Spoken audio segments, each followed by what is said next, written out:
আরে চিন্তার কোনো কারণ নাই, তোমাদের কোশ্চেন পেপার একদম সহজ হইছে। আরে লেখো। কি কই প্রশ্ন সহজ হয়েছে? আকাশে কি দেখা যায়? চাঁদ, তারা, মেঘ নাকি সূর্য? কি রে, কোনটা রইব? আর স্যারে কি রেখো, এটা সহজ হইছে, যেই কঠিন প্রশ্ন হইছে। কোনটা হইব নে? আরে এটা মনে হয় মেঘ হইব। আর না বেটা, তুই কস কোনটা হইব? এখন ওটা চা দিব রে। আর কেমনে হইব? এটা নাকি সূর্য হইব? আকাশে তো সূর্য দেখা যায় শুধু। কি কস তোরা আন্দাজ জানতে? সূর্য নিয়ে হইব। আরে ভাই, নাহলে অপু 10-20 করে গনি দেখি। ও, এটাই তো। অপু 10-20 30 40 50 60 70 80 90 100 কইলাম না সূর্য। বাইরে আরে এই সূর্য দেখা, সূর্য দেখা। এরে স্বাধীনতা কাকে বলে? এটা পারস না, এটা কত সহজ। পরীক্ষা শেষ হওয়াকে স্বাধীনতা বলে।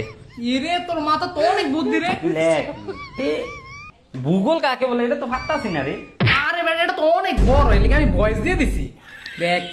ওরে ভাই, তোকে মাথা কি বুদ্ধি রে ভাই। বয়স এটাই তো, বয়স দিলে স্যার এটা স্পিড দিলে হুমুনি। হ বেটা, কি কর? দে বয়স লাগা। কাজী নজরুল ইসলামের জীবনের পথে আলোকপাত করো। কেমনে করবো এটা? লাইট আনি না, টর্চ লাইট মাসলাইট কিচ্ছু আনি না। আর এটা কত সহজ। তুই কাজী নজরুল ইসলামের একটা ছবি আঁকবি, আর ইন্দা একটা বাতি এঁকে দিবি, ইন্দা একটু কিছু আলো দিয়ে দিবি, তো তো আলোকপাত হয়ে যায় গিয়ে। আমি তো এমনি দিছি, লাগা আলোকপাত। ওইবনি। তো আলোকপাত করতে কইছে, আমরা লাইট এঁকে দিছি আর মুয়ের উপরে দিয়ে, আর তুই তো আলোকপাত করেই দিছি। কি কস হইবনি? ওরে ভাই রে, তাড়াতাড়ি দে। এ আমরা ফাঁস করুম নি রে। পাস করানোর গতি একটা।